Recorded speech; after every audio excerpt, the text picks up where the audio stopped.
우리가 그렇게 몸부림치고 막고 했지만 일단 교육 개정안은 교육부에서 국가교육위원회로 넘어갔습니다. 지난 화요일 날 넘어갔는데 앞으로도 우리가 해야 할 일이 많이 있습니다. 이제 최대한 우리가 원하는 방향으로 오히려 이것이 오래전부터 작업된 거예요, 사실은. 그러니까 무슨 말이냐면 이번에 새삼스럽게 교육개정안을 나쁘게 하자는 게 아니고 원래 조금씩 나빠지고 있었어요. 7년 전에도 그랬고. 근데 왜 그러면 이제 그들이 이런 이야기를 해요. 왜 이제사 기독교인들이 난리냐. 그때는 뭐하고 있다가 그때도 바꿨어요. 자꾸 나쁜 방향으로. 근데 그때는 몰랐던 거예요. 이제 안다는 것은 무슨 뜻이냐면 저는 거꾸로 그렇게도 봐요. 그만큼 한국교회가 깨어나고 있다. 또 한편으로 보면 그동안에 이런 일에 너무 무관심했던 거예요. 근데 마귀는 항상 제끼에 속아요. 차별금지법을 자꾸 들썩거리고 동성혼 이걸 이야기하니까 우리가 이런 것들에 대해서 굉장히 이제 나름대로 예민하게 되고 공부를 하게 된 거예요.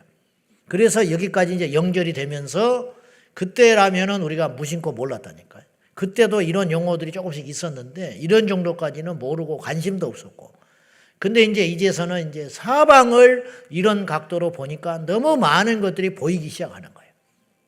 그래서 그런 것이라면 또 그런 면이 있는 것이고, 아무튼 이제 교과서를 집필하고 이제 앞으로 이제 수정 작업하고 하는 과정 속에서 하나님께서 간섭해 주시고, 오히려 항상 하나님은 승리를 하셨으니까 그 전에 나쁘게 된 것까지도 이참에 다시 좋은 걸로 바꿔버릴 수 있다면 역전의 드라마가 일어나지 않겠는가. 그렇게 우리가 하나님 앞에 기도를 합니다. 그러니 여러분 너무 나쁘게 절망하지 말고 관심 갖고 기도하면서, 그러나 우리가 정신승리도 안 되고 낙담해도 안 돼요. 아무튼 끊임없이 그렇게 하시고, 지피지기 뭘 알아야 뭔 비판을 하지, 뭘 알아야 대비할 거 아니요. 도대체 교육 개정안이 뭐길래 이렇게 심각하냐. 이렇게 여러분들이 나쁜지는 알지만 설명하기가 쉽지 않아요. 그 내용들이 대충 어떤 내용인지 알기 쉽게 잠깐 제가 설명을 하도록 그렇게 할게요. 자, PPT 한 번씩 보여줘 봐요. 이런 내용으로 담고 있어요. 내 아이 내 구조가 위험하다. 이슬람, 젠더, 성적 자기결정권, 동성애, 마르크스주의. 그동안 이미 조금씩 야금야금 우리 아이들이 배워왔던 교과서의 내용들입니다. 이슬람을 절대로 호전적으로 설명하지 않아요. 그 다음 더 독한 교과서가 2024년부터 시작돼요. 2024년 초등생은 2024년, 중등학생은 25년부터 이대로 가면, 바꿔지지 않고 수정되지 않고 이대로 가면 젠더, 페미주의, 그 다음에 동성애, 섹슈얼리티, 성평, 여기 지금 예배당에서 말하기가 참 민망한 정도의 이런 이야기들, 재생산권, 조기 성관계, 성기 그림, 막 이런 거를 너무 성교육을 시킨다고 그렇게 그림을 그려내가지고 애들을 음란으로 몰아내고 있는 실정입니다. 그 다음 젠더 키워 내 느낌 따라 성변신할 수 있다. 이거는요, 그 내용의 요지라는 것이 이렇게 막 한다는 건 아니에요. 무슨 말인지 아시겠죠? 그러나 그 책을 공부하고 교육을 받으면 이렇게 된다 이거예요. 이런 사상으로. 오늘은 비 오니까 남자, 정심에는 여자로 가자. 파티에 갔을 때는 중성으로 남자 여자 사귀어보고, 젠더 퀴어 성 종류가 31가지가 되니까 시기 장소 느낌에 따라 성이 변할 수 있다라고, 그런 사람들도 우리가 용납하고 받아들여 줘야 되는 자연스러운 현상이라고 가르친다는 거예요. 문제는. 그 다음 나도 합의하면 성관계 할 수 있다고. 내 나이가 미성년이지만 불법은 아니다. 뭐 이런 거, 뭐 소개하는 교과서, 피임법을 소개하고, 청소년, 미혼 부모 소개하는 교과서, 성윤리, 절제를 안 가르치는 교과서. 세상이 이렇더라도 교과서에서는 정절을 가르치고, 질서를 가르치고, 도리를 가르치고, 위아래를 가르쳐야 할 것인데, 오히려 교과서가 앞장서서 이런 것들을 시대를 반영한다고 합시고 가르치면 애들이 어떻게 되겠냐 이 말이에요. 그 다음 이것이 무슨 교과서냐 포르노 잡지냐 뭐 이런 내용들 임신과 정절 설명을 하는데 너무 리얼하게 그렇게까지 할 필요는 없는 것인데 이게 조기 성애화라고 하는 거예요. 조기 성애화. 그런 걸 자꾸 교육한답시고 보게 되고 알게 되면 호기심이 발동을 하고 정욕을 이기지 못하고 음란하게 되는 것이죠. 그 다음 거짓말 교과서다 이 말이죠. 에이즈 발병 원인이 90% 이상이 동성애입니다. 동성 간의 성행인데 그런 것은 언급을 안 해요. 지금 텔레비전에서도 안 나와. 에이즈는 누구나 걸릴 수 있는 질병이라고 호도한다 이 말. 에이즈가 무슨 누구나 걸려요. 나쁜 성관계를 통해서 에이즈가 전염이 되는 것이지 멀쩡한 사람이 에이즈가 걸립니까? 말 같지도 않은 소리라고 있네. 에이즈 환자 헌혈을 받는다든지 나쁜 성관계, 부도덕한 성관계를 통해서 에이즈가 발생을 하는 것이지 무슨 누구나 에이즈가 걸려요. 에이즈 환자 60%가 동성, 양성, 성접촉의 원인이 있었다. 이것이 전국의 21개 대학병원의 조사 발표예요. 그럼 이런 걸 정확히 직시해가지고 보건당국에도 그런 것이 뒤져봐야 나와. 그런 거를 정확히 내밀어가지고 에이즈로부터 우리 아이들을 지켜야 할 것 아닙니까? 근데 인권이라고 그들의 인권을 보호해 준답시고 우리 아이들을 망치고 있는 거죠. 그 다음 이제 재생산, 임신을 재생산이라고 그래요. 공장입니까? 신령한 임신을 재생산이라는 표현을 하고 낙태는 임신 중단이라는 말을 써요. 임신 중단한다 이거예요. 낙태가 무슨 임신 중단이에요? 태아의 생명을 죽이는 것인데 임신 중단 그러니까 이게 말이 그럴듯하잖아요. 마귀는 언어의 마술사라고 내가 그랬어요. 재생산, 임신을 중단하겠다? 임신 중단? 재생산을 중단한다? 생산을 중단한다? 엄마가 공장이냐? 이렇게 페미주의자들이 그렇게 하지요. 누가 공장이래? 여자는 여자로서 아이를 낳음으로 권위가 생기는 거예요. 그것이 하나님의 창조 질서예요. 이게 성경적 개념이에요. 근데 이것을 많이 열등감을 아이를 낳음으로 인하여 사회생활에 지장이 있고 누리지 못한다는 식으로 해가지고 출산율이 자꾸 떨어지고 고등학교 2학년 여자의 50% 이상은 임신 안 한다고 그래요. 지금 설문조사가 그렇게 나오고 있어요. 앞으로는 더 나와요. 남자아이들 68%는 임신을 하겠다고 그랬고 여자의 아이 걔들이 곧 우리 아이들이 곧 커서 아이를 낳을 세대거든요. 걔들이 그렇게 이야기하고 있어요. 재생산은 물건에 적용되는 개념입니다. 재생산, 임신, 태아는 물건입니까? 그러면 공장에 생명을 표마하는 교과서. 이런 용어들을 쓰는 것이 생명경시. 그래서 아이들이 불장난으로 임신해가지고 공공 화장실에 던져버리고 가버리고 이런 쓰레기통에 던져버리고 음식물 쓰레기통에 버리고 간 일도 있었잖아요. 이런 일들이 왜 그렇게 자영되냐면 교육의 문제에 있어서 그렇더라고요. 교육의 문제. 그 다음 교과서야 거짓말하는 교과서다 이 말이에요. 교과서가 세상에서 누가 제일 예쁘냐? 젠더, 낙태, 동성애, 성기존환 찬성하고 주장하는 사람이 제일 똑똑하고 앞선 사람이고 세대를 반영하는 사람이다. 이 말이 되는 소리입니까? 이것이 우리나라 교과서에 지금 앞으로 가는 방향이 될 수 있다는 거죠. 자, 그 다음 다 끝났나요? 오케이. 이게 절대 가짜 뉴스가 아닙니다. 여러분 지금 알기 쉽게 이야기한 것이고 제가 과장되게 말한 것도 아니고 이런 상황인데 인간 알면 발작 뛰죠. 여러분 아이들이 손주들이 이런 걸 배운다고 교과서에서 배운다면 믿어지겠어요? 응? 선생님들도 못 바꿔요. 교과서 있는 대로 가르쳐야지. 제가 설교를 할 때 성경에 있는 대로 말을 하지 내가 성경 없는 소리 하면 이단이 되는 거지. 학교 선생님들이 그리고 더 중요한 건 시험을 봐야 한다는 거예요. 시험. 교과서를 달달달 외우고 익혀가지고 머릿속에 집어넣어놓고 시험을 본단 말이에요. 그럼 이게 평생 가요. 이게 그냥 읽고 마는 책이 아니라고요. 소설책이 아니라고. 입시를 위해서 애우고 공부하고 토론하고 자기 마음에 새기면 이 내용들이 들어간다고요. 마음에 새겨주고 정신이 각인되면 어떻게 되겠어요? 그래서 전국적으로 제가 지금 운동하고 있는 게 포괄적 차별금지법을 막는 1000개의 피켓팀이 나오기를 원하는데 100개가 넘어섰어요. 지난번에 우리 목회자 세미나 한 그 목사님들도 이제 같이 협력해 주시고 그런 결과들이 있었습니다.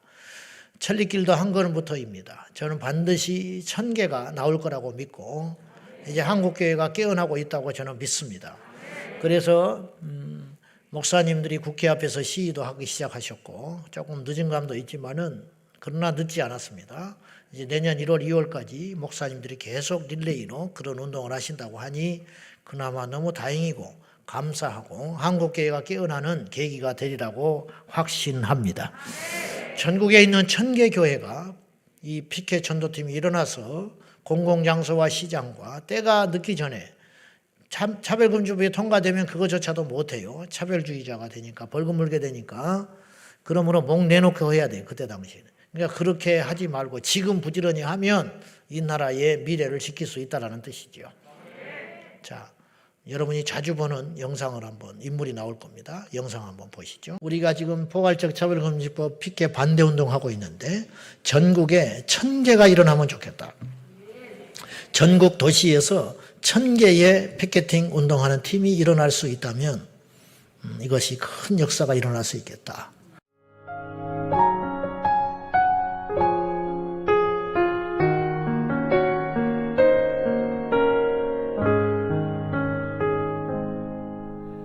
말씀 앞에서 경외함으로 주께 홀로 섭니다. 생명의 말씀 읽고 순종해 주를 예배합니다. 기록된 말씀 힘이 있어서 진리로 우리 거룩해 하며 거룩한 말씀 세세 영원히 복음이 되어 말씀하시네. 하나님 말씀에 두려워 떠는 자, 그 말씀에 생명을 거는 자, 한 사람 찾으시는 주님의 약속을 믿어. 하나님 말씀에 명을 거는 자, 순종하며 주 따라가는 자, 영원한 하나님 나라 이뤄갈 주의 교회여.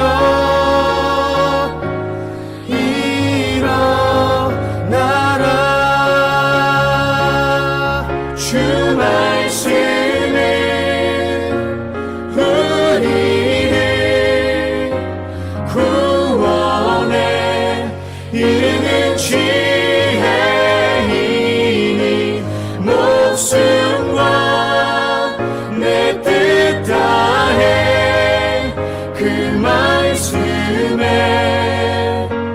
복종하라. 하나님 말씀에 두려워 떠는 자, 그 말씀에 생명을 거는 자, 한 사람 찾으시는 주님의 약속을 믿어. 하나님 말씀에 운명을 거는 자, 순종하며 주 따라가는 자, 영원한 하나님 나라 이뤄갈 주의 교회여.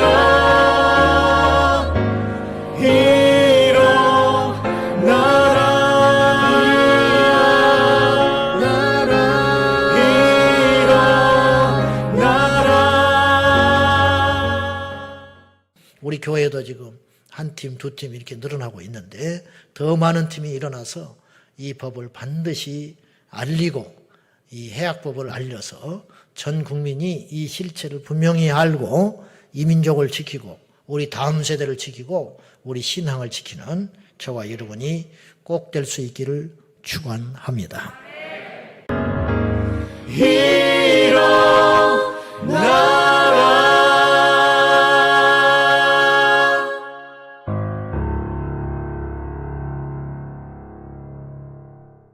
자, 이제 오늘 설교하려합니다.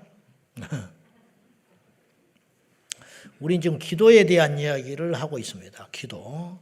오늘의 주제는 응답받는 기도는 따로 있는가 하는 것이죠. 기도를 안 지난 시간에 하나님과의 깊은 교제라고 했어요. 단순히 어떤 것을 구하고 받는 정도의 수준으로 생각하면 안 돼요. 하나님과의 깊은 교제고 대화요. 그리고 우리가 왕을 만나도 우리 인생이 달라지는데 나보다 가진 사람, 나보다 힘 있는 사람, 그 사람과 대화를 해도 하다못해 상담하는 사람과 대화를 해도 내 마음이 시원해지는 법인데 하나님께 기도하는 것이 특권입니까? 아니면 짐입니까? 한번 솔직히 이야기해 보시오. 기도라는 게 아무나 하는 게 아니라고요. 기도를 하려면 반드시 믿음이 있어야 하는 거예요. 그리고 기도는 모든 종교가 있는 것 같지만 진짜 기도는 예수 그리스도 이름으로 기도하는 이 기도밖에 없어요. 우상에게 기도하는 건 기도가 아니에요. 우상에게 기도해도 응답을 받던데요. 그 응답은 응답이라 할 수 없는 거예요. 귀신도 어떤 사람의 소원을 들어주지요. 전도를 하다 보면 법당에 가서 10년을 공들여가지고 나를 낳기 때문에 교회를 못 온다는 사람이 있어요. 10년 만에 아이를 갖게 된 것이 자연스러운 일인지 아니면 그들이 믿는 신이 응답을 해서 그런 것인지, 그러나 그 신은 귀신이고 악신이지 악한 영이지 하나님을 믿는 참신이 아니라, 하나님의 신이 아니라. 결과적으로 봐요. 무당한테 가서 구대가지고 무엇을 병을 낳았다. 그 사람이 예수 믿을 수 있겠어요? 하나님께서 완전히 아주 이 사람을 초전박살 내가지고 무릎 꿇지 않으면 믿기가 어렵다고요.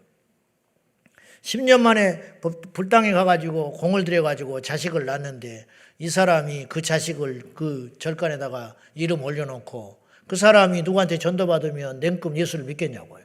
어지간해서는 믿기 어렵다고요. 그러니까 그건 좋은 응답이 아닌 거예요. 결과적으로. 무슨 말인지 이해가 되세요? 근데 이런 이야기는 이제 우리끼리 하는 거죠. 세상에 가면은 아집스럽고 독선적이고 욕먹고 그럴 말이니까 제가 그걸 몰라서 하는 소리가 아니라 하나님이 살아계시고 천국과 지옥이 있다라고 하는 대명제 앞에 이야기를 하면 제 말이 틀린 말은 아니라고요. 그렇지 않나요? 억지 같고 교만한 것 같고 어떤 타협점이 없는 아주 답답한 소리 같지만 저도 예수 안 믿을 때 교회를 그렇게 생각했으니까요. 그러나 진리 앞에 천국과 지옥과 그리고 하나님이 살아계시다는 이 실존 앞에서는 어떤 것도 안 통하는 거예요. 그래서 여호와 앞에 우리는 잠잠할 수밖에 없는 거예요. 하나님 앞에 억울하다 말할 수 없어요. 하나님 앞에 자랑할 것도 없어요. 하나님 앞에 심지어는 아프다고 말할 수도 없는 거예요. 왜냐하면 그 아픔조차도 하나님께서 살아가신 것이기 때문에 우리는 할 말이 없는 거예요. 피조물이기 때문에. 피조물이기 때문에. 기도에 대한 생각을 우리가 지금 바꿔야 한다는 거죠. 기도가 쉽지 않지요. 쉽지 않지만 기도는 또 기도를 많이 해낸다는 것은 결코 녹록지 않아요. 그렇다고 해서 기도를 멀리하거나 기도를 하는 일을 중단해서는 절대 안 된다는 거예요. 이 시대의 위기는, 신앙의 위기는 어디서 왔느냐? 기도의 위기에서 왔다고 나는 봐요. 한국교회가 작정하고 온 성도들이 새벽 기도에 불붙듯 일어나고 철야를 하기 시작하고 기도원에 가서 금식을 하기 시작하면 이 나라는 바뀌어집니다. 도대체 기도라는 게 뭐길래 그러냐 이 말이죠. 우리 교회를 끌고 가는 힘이 뭔지 알아요? 여러분의 기도예요. 우리 교회를 지탱하는 힘이 기도라고. 재정입니까? 프로그램입니까? 말도 안 되는 소리. 프로그램 하나도 없어요. 없어도 돼요. 철야에 뭐 대단해서 왔나요? 이 주차가 복잡하고 이 공간에 이 어려울 때 여러분, 우리보다 죄송한 말이지만 시설이 좋고 얼마나 편리한 교회들도 텅텅 비어있는 교회가 있잖아요. 철야 때. 우리가 그걸 보고 온 게 아니에요. 지금 그걸 보고 온 게 아니라고. 뭐 때문에 그러냐? 기도의 절박함과 기도의 중요성을 알기 때문에 우리가 기도에 힘을 쓰고 있는 것이고, 잘하고 못하고를 떠나서, 많이 하고 적게 하고를 떠나서 우리가 기도에 대한 숙제, 기도에 대한 짐을 계속 지고 있는 거예요. 왜 그러냐? 공부 못하는 아이도 공부를 계속 해야 한다고 짐지고 살지요. 그렇잖아. 공부를 막 해야 된다는 압박감. 못하는 아이일수록 더 커요. 어찌 그게 잘하는지는 모르겠지만 공부를 막 해야 된다. 꿈에서도 막 공부를 해요. 꿈에서도. 근데 실제로는 안 해. 꿈에서는 공부를 하는데. 왜 그렇게 공부에 대한 압박감을 갖고 사느냐? 공부가 좋다는 거, 공부가 귀하다는 거, 공부를 하면 내 인생이 달라질 걸 아는 거예요. 그렇지만 쉽지가 않은 거예요. 하기 싫어. 하기 싫어. 기도하면 분명히 응답이 있고, 기도하면 내가 변하고, 기도하면 뭔가 역사가 일어나고, 기도하면 내가 달라질 걸 알고, 기도하면 복이 임할 걸 알고, 기도하면 좋은 일이 일어나고, 좋고 안 좋고를 떠나서 기도하면 어쨌든 하나님의 은혜가 임할 줄 아는데도 우리가 못하고 있기 때문에, 충분히 못하니까 계속 기도에 대한 압박감을 갖고 산다고요. 역으로 말하면 기도는 그렇게 가치 있고 중요한 일이라는 거예요. 그것이. 그러므로 이 자리에 우리가 올 때 억지로 올 필요가 없는 거예요. 인심 쓰듯이 올 필요도 없어요. 뭐 출석 불러야 오는 자리가 아니라는 거예요, 지금. 로또 복권 당첨됐어요. 안 찾아간 사람이 있겠어요? 안 찾아가는 경우는 몰라서 안 찾아가, 몰라서. 자기가 당첨된 줄을 모르기 때문에 안 찾아가지. 멀다고 안 오겠습니까? 바쁘다고 안 오겠습니까? 로또 복권 100억이 당첨이 됐는데 말이 됩니까? 눈에 불을 켜고 그 돈 받을 날만 기다리면서 잠도 못 자고 가지. 하나님의 전을 그렇게 사모해 봤냐 이 말이에요. 이 자리를 그렇게 사모해 봤냐 이 말이에요. 그러면 역사가 안 일어나겠습니까? 역사가. 서울대에 어떤 사람이 입학해 놓고 안 가겠어. 입학하고 학교 통지서 받아놓고 누가 안 가겠냐고. 그 사람은 수술대에 눈 사람 빼놓고는 다 간다고. 출석을 불러요? 서울대학교에서 출석 부릅니까? 입학식 날? 그럴 필요가 없어요. 오지 마라 해도 와. 오지 마라 해도. 아무 상관도 없는 사람도 온다고. 제발 안 오기를 바라지만 아주 막 복잡하고 좁고. 근데 왜 기도에는 그렇게 우리가 인색하냐 이 말이에요. 기도를 서울대학교 오고 바꿀 수 있어요? 예수 이름으로 기도하라고 하느니 기도의 특권을 로또 복권과 바꿀 수 있냐고요. 우리가 하나님 앞에 가지 못하니까, 아직 가지 않았기 때문에 이 가치를 모르는 것 아닌가. 우리 하나님 우리에게 주신 은혜가 너무너무 큽니다. 베풀으신 복들이 많은데 구원의 은총이고, 그 다음으로 어쩌면 예수 이름의 능력으로 기도하라는 것이 최고의 특권인지 몰라요. 비유도 이걸로도 다 바랄 수 없지만 기도의 능력이라는 것은 우리에게 허락하신 낚싯대와 같은 거예요. 낚싯대만 있으면 언제든지 고기 잡을 수 있잖아. 고기 몇 마리가 문제가 아닌 거예요. 고기 몇 마리가. 낚싯대 예수 이름으로 기도하면 내가 시행하리라. 기도하면 주님이 주신다고 했고, 주님이 기도하면 주님께서 대신 행동해 주신다고 하시고, 기도하면 채워주신다, 기도하면 도와주신다, 기도하면 응답해 주신다, 기도하면 들어주신다. 그런 것이 바로 예수 이름으로 기도하라고 하는 것인데, 우리가 기도를 안 하고 있다는 건 얼마나 어리석고 미련한 짓이냐 이 말이에요. 우리가 기도에 대한 개념을 빨리 바꿀 필요가 있다는 거예요. 기도는 짐이 아니다, 더 이상. 기도는 우리에게 특권이다. 기도는 우리의 복이다. 그럼 뭐 기도하러 와라 말할 필요가, 무슨 필요가 있냐. 얼마나 기도가 약해졌는지 너무너무 안 오니까 여전도 예배로 돌리고, 권사회가 나오게끔 만들고 막 이렇게 해가지고, 또 그래도 안 나오니까 막 특송을 시켜요. 특송 나와서 특송. 그러면 그때만 나오는 거야. 몇 달에 한 번. 그 믿음이 없는 기도지요. 억지로 나와 있는 거지요. 귀찮으니까 나오고 특송하러 나오고. 그 기도가 무슨 힘이 있고 능력 있겠어요. 그리고는 이제 길면 길다고 뭐라 하고, 밤새서 철야 기도하는 문화가 싹 없어졌어요 지금. 옛날에는 철야 기도 했거든요. 철야 기도. 그 철야 기도가 왜 생겼냐면 어차피 못 가, 끝나도 동행금지 때문에. 옛날엔 그랬어요. 어차피 4시까지는 안 풀려. 그러니까 교회에 있는 거예요. 그냥 있느니 그냥 기도하자. 다시 통행금지가 있었으면 좋겠어. 그러면 죄를 덜 짓고 애들이 빨리빨리 돌아오고 술이나 먹고 흐느적거리는 것들은 유치장에 들어가서 하룻밤 자고 나오고 그래 버려야 교회 가서 그냥 철회하는 거야. 4시까지 어차피 통행금지니까 사이렌 울릴 때까지 있다가 가자. 그러면 졸든지 뭐 어쩌든지 뭐 억지를 하든지 어쩌든지 그렇게 하다 보면 은혜를 받게 되고 응답도 받게 되고 변화가 일어나고 성령의 불도 받게 되는 그것이 우리에게 힘이 돼가지고 한국교회를 끌고 가는 능력이 됐어요. 근데 이것들이 점점 없어지고 있다는 거예요. 우리가 정말 중요한 가치를 놓치고 있다는 거예요. 두 사람이 똑같이 일을 하는데 어떤 사람은 인정을 받고 어떤 사람은 책망을 받아. 그런 문제가 있는 거 아니에요. 어떤 사람은 똑같이 일을 하는데 똑같은 음식을 만들어내는데 어떤 사람은 맛집이 되고 어떤 사람은 망해서 폐업을 했다. 똑같이 기도를 하는데 어떤 사람은 응답을 받고 어떤 사람은 목만 아프고 심지어는 기도를 했는데도 불구하고 예수님이 책망을 한 사람들이 있었어요.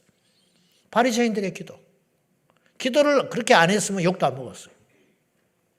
바리새인들은 기도를 실컷 하고도 하나님께 우리 예수님께 책망을 받고 심지어는 금식을 하고도 욕을 들어먹었어요. 배만 고픈 거야. 자기들은 금식했다고 그랬지요. 그러나 주님 볼 때는 금식하고 있는 게 아니에요. 자기들은 뭐 기도를 엄청나게 많이 하는 것 같지요. 근데 주님이 볼 때는 그들은 기도를 하고 있는 게 아니에요. 도대체 왜 이런 일이 생기느냐? 그럼 그런 일이 그때에만 있었겠냐는 거죠. 오늘 현대 교회 안에서는 없었겠냐 하는 것이죠. 바리새인의 기도와 세리의 기도를 주님이 비교를 했어요. 세리는 하나님 앞에 고개를 감히 못 들고 나를 불쌍히 여겨달라고. 바리새인은 나는 이 세리 같지 않아서 감사합니다. 어떻게 이런 기도를 할 수 있죠? 어떻게 이런 기도를 할 수 있죠? 이 인간이 아무리 약하다고 이런 세리 같지 않아서 감사하다는 거예요. 그 감사의 기도를 하나님 받으셨을까요? 어찌 이런 인간이 있을까요?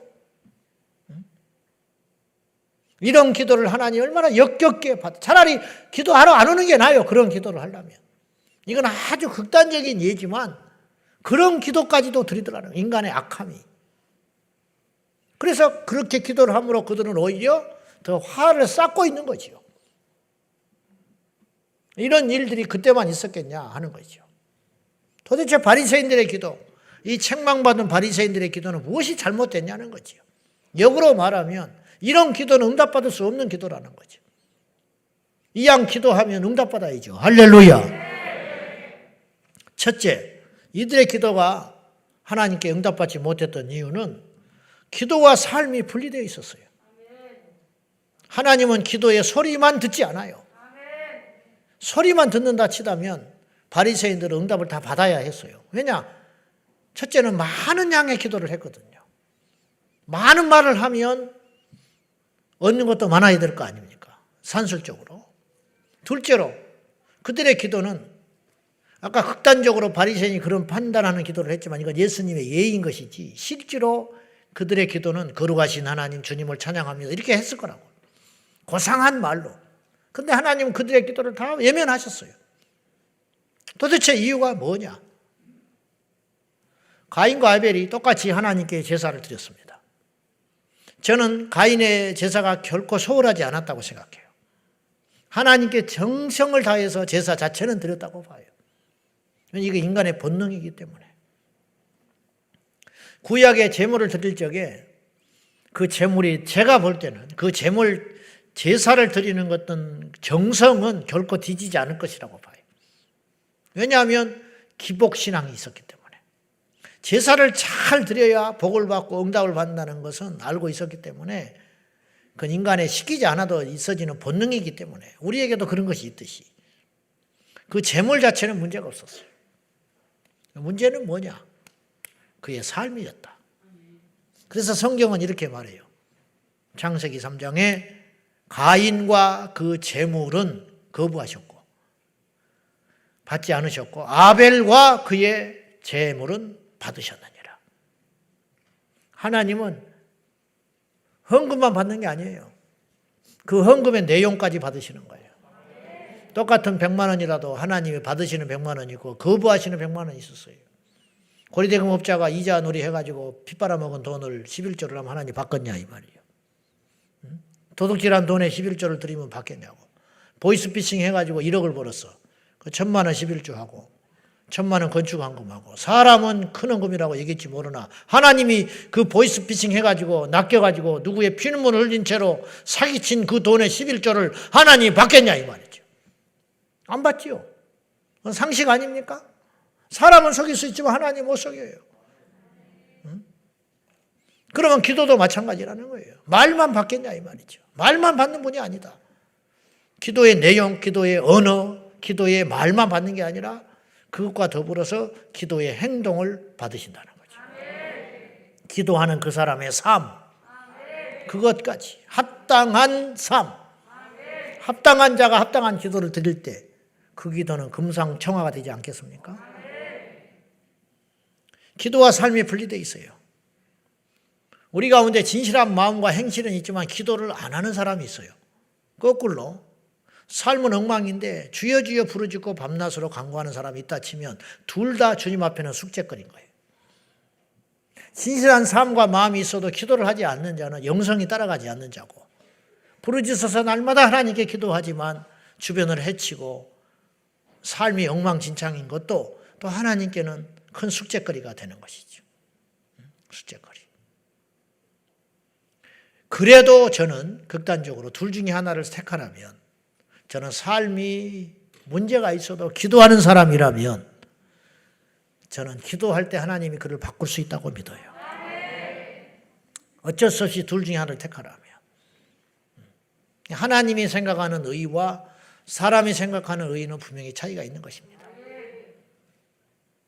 말과 행동이, 그리고 행동하는 것과 직분이 어울리지 않는다면 그 기도가 응답되겠습니까? 성경은 단호하게 말합니다. 하나님을 속이지 말라고. 갈라디아서 6장 7절입니다. 다 같이 시작. 스스로 속이지 말라. 하나님은 업신여김을 받지 아니하시나니 사람이 무엇으로 심든지 그대로 거두리라.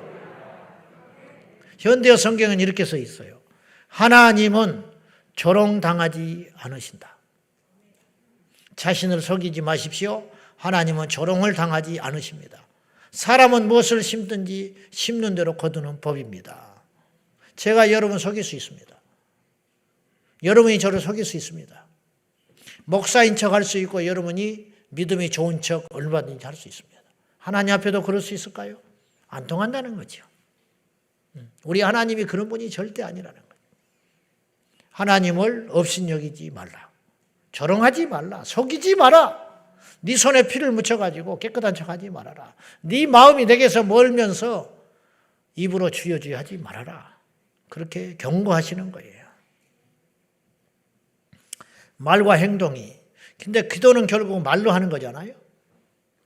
기도는 말로 하는 것이기 때문에 말이 주니까 이 말이 하나님께 기도하는 말과 사람에게 하는 말이 일치돼야 된다는 거예요. 한 입에서 찬송과 저주가 쏟아나오면 안 돼요. 한 입에서 뱀의 혀처럼 갈라져가지고 두 가닥이잖아요. 뱀의 혀가 쫙 갈라진 거예요. 이게 교훈인 거예요. 그 입에서 독이 나오잖아요. 뱀이. 그 입에서. 어느 때는. 우리 입에서 하나님께 찬송하는 아름다운 말과 남을 험담하고 저주하고 시기하고 질투하고 악담을 하는 이 저주스러운 말이 동시에 우리 입에서 나온다면 우리 입은 기도하는 입이 아니에요. 여러분, 어떤 우물에서 독이 나와요. 그러나 독만 나오는 게 아니에요. 거기서 물도 나온다고요. 물도 나오니까 그 물을 먹을 수 있나요? 그렇지 않죠. 이미 그건 독물이 되는 거죠. 우리 입에서 저주와 찬송이 나온다면 그 입은 찬송의 입이 아니에요. 저주의 입이지. 우리의 기도의 입에서 하나님께 기도하는 말과 사람들에게 악한 말을 쏟아낸다면 우리 입은 기도의 입이 될 수 없는 거예요. 절대로. 바리새인들이 그렇게 살았어요. 기도는 그럴듯하게 하지만 그의 입에서는 저주와 교만과 오만함과 다른 사람들을 아프게 하는 상처, 무시하는 말들, 세리들을, 창기들을 무시하고 죄인들을 무시하고 이방인들을 멸시하고 입으로써 그런 말을 입에 담고 살았으니 그들의 기도가 하나님께 응답받을 수 없다라는 것이지요. 응답받을 수 없어요. 사람은 누구든지 남의 말을 합니다. 저부터서. 이 못된 습성이 어느 때가 되면 남의 말을 하게 돼 있어요. 그때는 바늘을 갖고 다니면서 꼬매버리자 이 말이에요. 아주 호지캐스로 찍어버리든지, 그래도 안 되거든 재봉틀을 갖고 다니면서, 요새는 휴대용도 있으니까 드드드드드 박아버린다는 거죠. 혀의 재갈을 몰라. 재갈을 몰라. 경우에 합당한 말은 아르새긴 금쟁반의 은인데, 그것이 안 되거든. 두 번째 차선책은 뭐냐? 말을 안 하는 거예요. 말을 안 하는 거. 2등이라도 하자, 2등. 말을 해서 쏟아버리지 말고. 실컷 기도해놓고 남의 말 험담, 거짓말, 교만한 말, 넘어뜨린 말 해놓고 응답을 기다린다? 앞뒤가 안 맞잖아요. 그리고 어떤 일이 잘 되고 있다면 그건 하나님 응답이 아니에요. 아버지가 아버지답지 못하고, 성도가 성도답지 못하고, 목사가 목사답지 못하고, 권사가 권사답지 못하고, 대통령이 어디 시골 면장 같고, 아버지가 자식만 또 못하고, 성도가 불신자보다 더 악하다면 그 기도가 응답되기를 바라고 계십니까? 우리가 예수 믿잖아요. 오형제가 있다고 칩시다. 예수 믿어 내가. 사형제는 예수를 안 믿어. 모이면 내가 그들보다 도덕적으로 우월하지 않고, 그들보다 더 희생하지 않고, 그들보다 효하지 않고, 그들보다 정직하지 않다면 내 기도 안 들어요, 하나님이. 오형제가 있는데 내가 예수 믿는 유일한 형제라면 그들보다 참고, 그들보다 성숙하고, 그들보다 희생하고, 그때 그 기도가 응답이 되는 것이지, 똑같이 살면서 더군다나 더 악하면서 명절 때 가가지고 고수도 쳐가지고 돈이나 다 따버리고 그런 짓을 일삼으면서 그게 말이 되냐 이 말이에요. 그러면서 또 교회 와서는 철회한답시고 엎드려 있고, 그럴 리 없지만 교회 와서 철회한 사람이 그렇게 살 수는 없겠지요만은 극단적으로 그럴 수가 있다면 아니라는 거죠. 바리새인은 그래서 응답을 못 받는 거예요. 이게 다 아는 이야기입니다. 우리들의 이야기. 안 고쳐져요. 고쳐야 합니다. 언제까지 우리가 헛된 생활, 인생을 보내려고 그래요. 목만 쉬어가지고 기도하는 포만감. 그러나 실제로 응답이 없잖아요. 그런 낭비되는 영성 생활을 뭐로 합니까? 그렇게 하지 말자 이거예요. 그렇게 하지 말자. 두 번째로 바리새인들의 기도는 믿음이 없는 기도였어요. 왜냐하면 그들이 믿음이 없다라는 걸 스스로 증명하는 거예요. 왜? 열매가 없었어요. 열매가. 그들의 기도가 진정으로 믿음 있는 기도였다면 응답됐을 것입니다. 그들은 기도에 응답이 없었어요. 그리고 그들이 정말로 제대로 한 기도를 했다면 예수님이 나타나셨을 때 예수님과 논쟁할 수 없어요. 어찌 기도하는 사람이 예수님 못 알아보겠습니까? 어찌 제대로 기도하는 사람이 하나님 앞에 하나님의 뜻을 모를 수가 있겠습니까? 그건 곧 예수님을 대적하고 베드로도 하나님의 아들이라고 고백한 예수 그리스도를 자기 마음으로 인정하지 못한 채 심지어 주님을 대적하고 주님을 죽이려고까지 마음을 먹었다는 것은 그들이 제대로 기도 생활을 안 했다는 뜻이에요.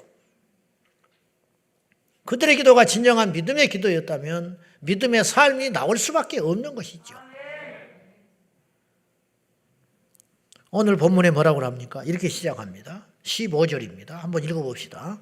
시작. 믿음의 기도는 병든 자를 구원하리니 주께서 그를 일으키시리라. 혹시 죄를 범하였을지라도 사심을 받으리라. 믿음의 기도는 병든 자를 구원한다. 믿음의 기도는 병든 자를 살린다.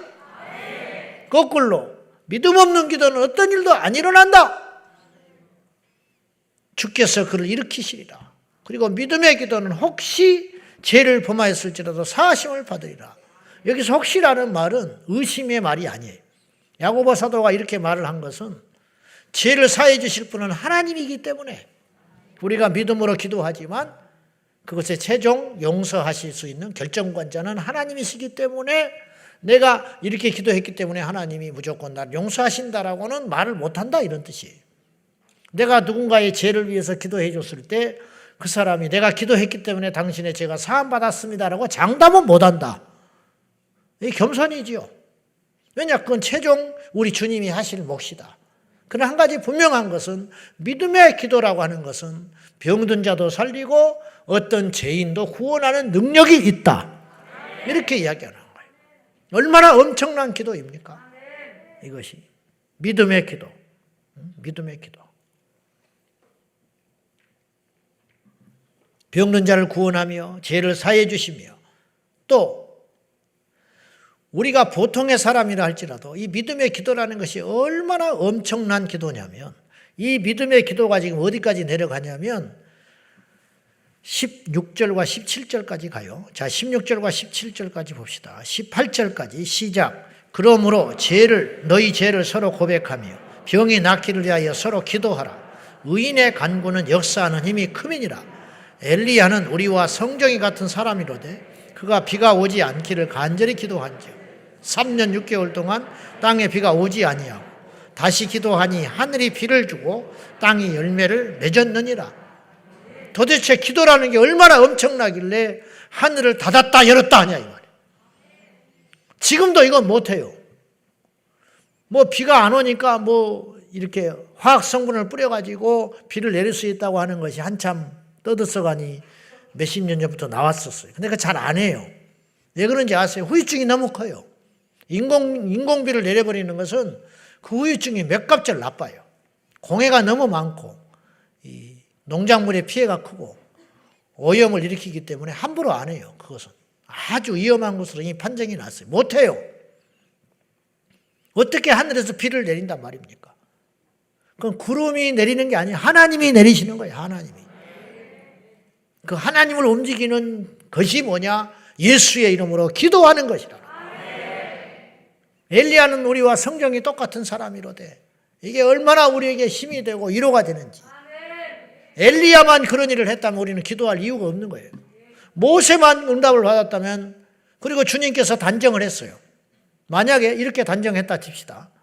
모세나 엘리야는 그런 기도를 들어주셨지만 너희는 안 된다라고 말했다면 우리는 낙심해요. 그리고 한계가 딱 정해졌기 때문에 우리 이제 그거 하면 안 돼요. 기도해도 응답을 안 주셔요. 그런 종류의 응답은. 그러나 성경은 분명히 이야기하고 있고 예수님도 친히 말씀하시기를 너희가 내 이름으로 구하라. 그리고 더 말씀하시기를 너희가 믿기만 하면 내가 하는 일을 할 것이고 심지어는 나보다 더 큰 일도 하리라. 도대체 한계가 없다라는 말이에요. 예수님이 어떤 일을 하셨지요? 예수님이 무리를 걸었어요. 예수님이 풍랑을 잠잠하게 하셨지요. 예수님이 죽은 나사로를 살리셨지요.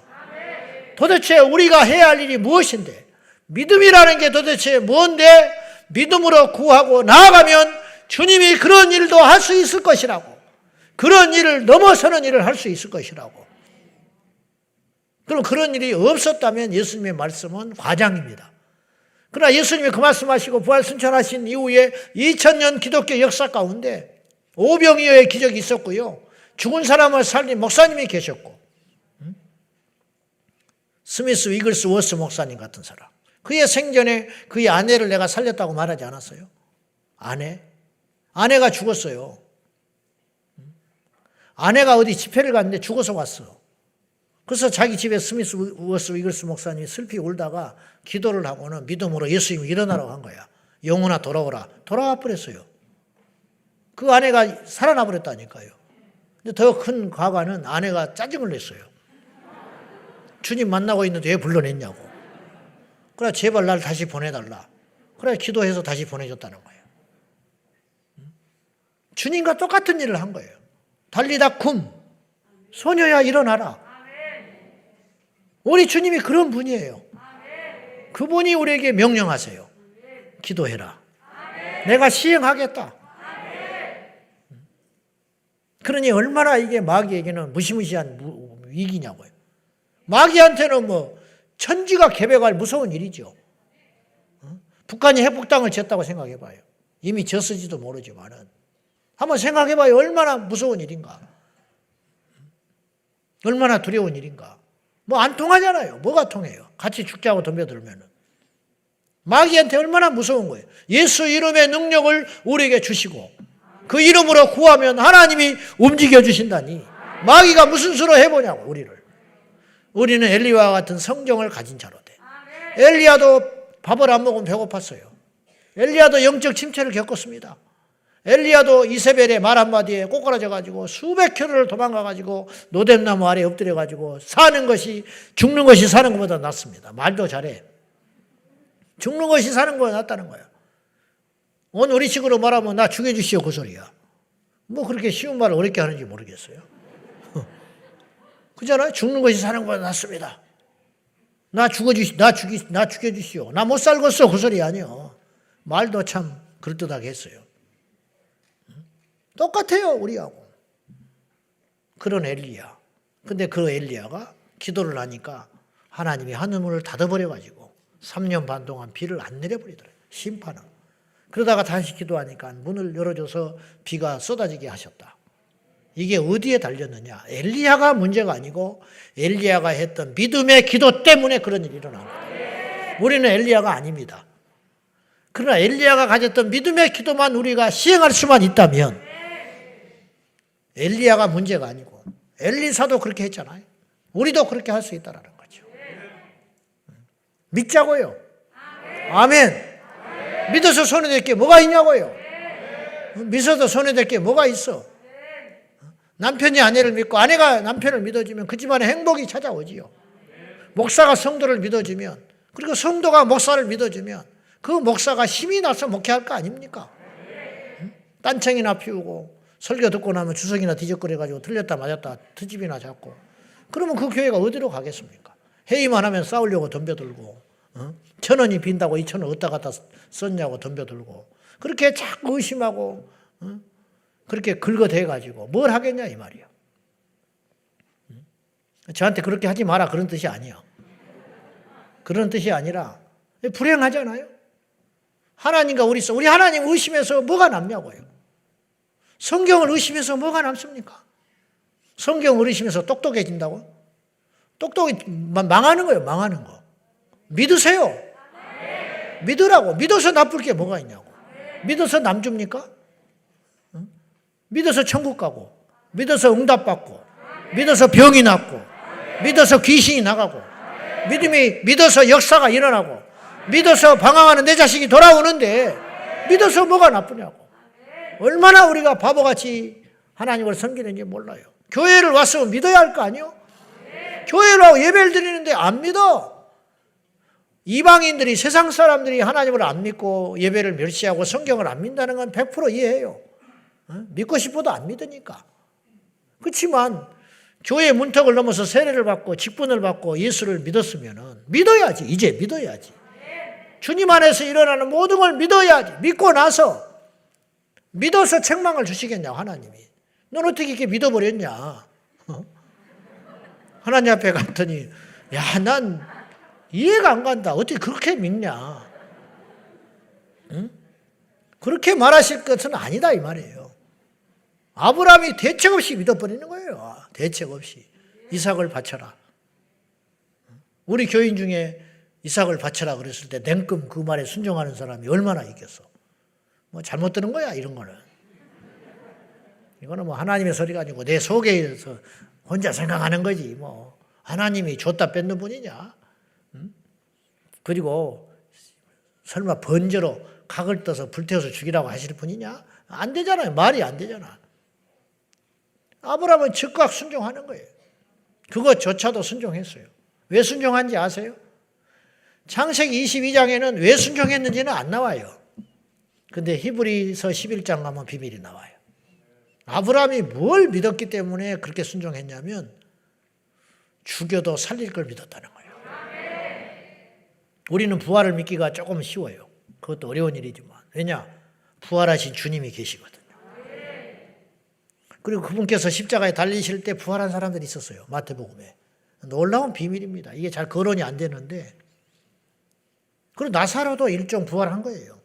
썩어 시체가 나흘 돼가지고 시체가 썩어서 냄새 났는데 다시 영혼이 돌아와서 살아났으니까 나사로가 부활한 거지요. 부활의 사례를 우리는 많이 봤어요, 사실은. 성경 속에서. 예수님 부활하셨죠? 십자가에 죽으실 때 최초로 부활한 사람 무덤이 열리고 그리고 그들이 거룩한 예루살렘으로 들어갔다고. 가족으로 들어갔다가 집집으로. 성경을 자세히 보면 정말 경이로운 장면이 많다고요. 그 집안 사람들은 뒤집어지지요. 무덤이 열려가지고 장사 치는 사람이 살아나가지고 아버지가 이게 여러분 어떻게 생각하세요? 뼈가 지금 살이 다 없어져 버리고 썩어서 없어진 그 무덤에 무덤 문이 열려가지고 우리처럼 무덤을 이렇게 묻는 게 아니고 예수님 시대에 문을 열어가지고 안에다가 비치를 해놓으니까 그래서 예수님도 나사로도 나온 거 아니에요? 무덤 문이 열리고 근데 그들이 거기서 머물러요. 바로 안 오고. 그리고는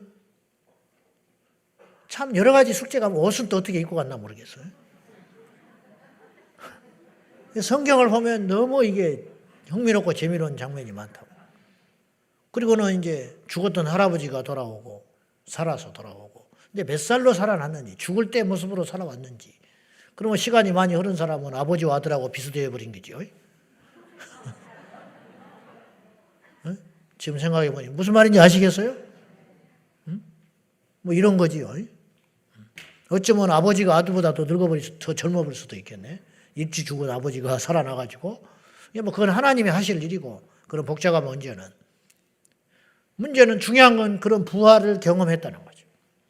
그리고 그들이 사흘을 머물다가 집으로 들어가요. 집집마다 자기 살던 거처로 들어간다고. 얼마나 대소동이 일어났을까. 근데 그들도 결국은 죽었어요. 또 정해진 수명을 따라 살다가 죽었어요. 그거는 주님께서 일종의 사인인데 당신의 능력을 베풀어 주신 것인데 너희도 그렇게 부활한다는 거예요. 너희도 그렇게 부활한다. 증명됐잖아요. 여러분 우리 부활해요. 그때 부활이 이미 있어 우리라고 안 합니까? 그들도 썩은 자들이 부활했는데 걱정하지 마시오. 믿으면 부활해. 근데 우리는 비교적 그런 성경적 근거가 있고 사례가 있었기 때문에 부활이라는 단어 자체도 입에 오를 수도 있지만 아브라함은 부활이라는 개념 자체가 없는 거예요. 사람이 죽으면 끝이고 죽으면 천국 간다는 개념밖에 아브라함은 영적 개념이 없는 거예요 지금. 그런데 아브라함이 본능적으로 아브라함의 믿음이나 우리의 믿음이나 아브라함이 예수님을 보지 못했지만 오실 걸 믿음으로 죽었고 우리는 오신 예수를 믿음으로 구원받은 것처럼 아브라함의 믿음이나 우리의 믿음이 똑같습니다. 근데 아브라함도 저는 영적으로 본능을 느꼈을 거라고 봐요. 뭐냐? 주님의 능력으로 내 아들을 내가 각을 떠가지고 불태워서 다 재로 태워서 하나님께 올려드려 버리지만 주님은 다시 살리실 수 있다. 이 정도 믿음을 가졌기 때문에 하나님께서 아브라함을 복을 안 주시겠습니까? 대책 없이 믿어버리는 거 아니에요. 너무 대책 없잖아. 그러니까 말려버리잖아요. 하나님이. 죽이지 말라고. 급하니까 막 천사가 나타나가지고 아브라함아 아브라함아 2번이나 부른다. 죽여버릴까 봐. 죽이면 성가셔요. 진짜 각을 떠버리면 성가시다고. 뭐 주님은 다시 뭐 이렇게 붓게 하실 수 있지만 에스겔 마른 뼈가 살아난 것처럼 좀 성가시잖아. 다시 이렇게 붙여야 되고 또 영혼이 간 걸 다시 집어넣어야 하고 야 그만 칼대지 마라. 이 믿음의 기도는 능치 못할 일이 없다. 여러분 어떤 일이 안 일어나도 믿자고요. 내가 어떤 내용을 믿고 기도하고 간구했는데 그것이 내 뜻대로 안 됐다 할지라도 무엇이 남냐면요. 믿음의 흔적은 남는 거예요. 하나님은 그 믿음을 가지고 상을 주시는 거예요. 자, 이 바리새인의 기도는 믿음이 없는 기도였어요. 어째서 그러냐? 첫째, 그들은 하나님보다 사람을 자꾸 추구했어요. 바리새인의 기도가 믿음이 없었다는 뜻은 하나님보다 사람을 추구했다. 기도를 누구한테 하고 있는지를 잊어버리는 거예요. 우리도 그럴 수 있습니다. 자, 예를 들게요. 예배를 지금 하나님께 드립니까? 사람한테 합니까? 하나님께 예배 드려요? 정말이에요? 제가 설교를 지금 사람에게 하고 있습니까? 지금 사람에게 하고 있죠. 있네. 사람이 하고 있네.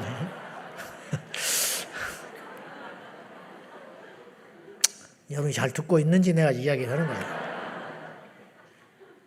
자, 설교는 하나님 말씀이에요? 내 이야기예요?